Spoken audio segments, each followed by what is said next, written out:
Hi everyone, Dave with TriMake here, and I wanted to take a quick couple minutes to discuss how we can utilize a sketch that has multiple contours inside of SOLIDWORKS.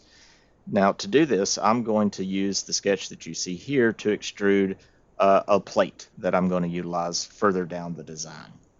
And I want us to look at two different sort of approaches to building that plate. Initially, I'm going to start an extruded boss base, and as I click one of the contours, you'll notice that SOLIDWORKS initially wants to grab everything contained within that contour. So it wants to grab this entire plate here. Now this is actually pretty neat, meaning that if we come back to our extruded boss base, maybe I don't want to extrude that whole outside profile at once, but if I click just the inside contour, notice it just grabs that small section. Right? So that's pretty handy. We can be selective on what we want to drag and what we want to bring out into 3D. In my case, I do want to bring multiple pieces of those contours out. So I do know I want that outside profile. And now that I'm in here, I can be selective again. You'll notice we have a selected contours box down toward the bottom. If we click and activate that box, now my cursor allows me to not only pick those contours just like we did before, but now also the regions that are contained within those. So if I want to be selective and say, yeah, I also want to pull this contour out, I can do just that.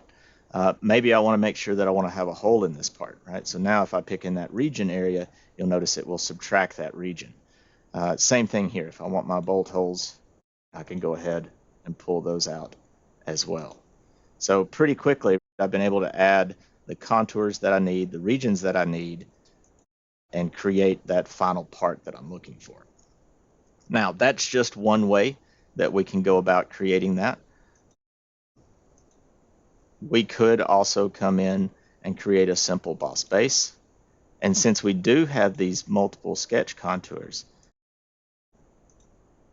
if I leave that sketch shown, you can see that I still have access to it. So now if I decide that I want to come back and add in a cut, I can repurpose this sketch for that reason.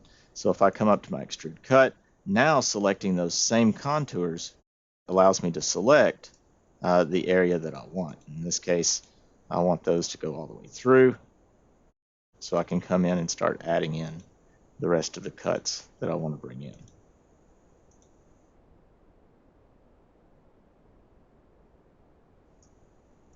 So just a quick example of how we can utilize multiple contours within a sketch to get our complex part.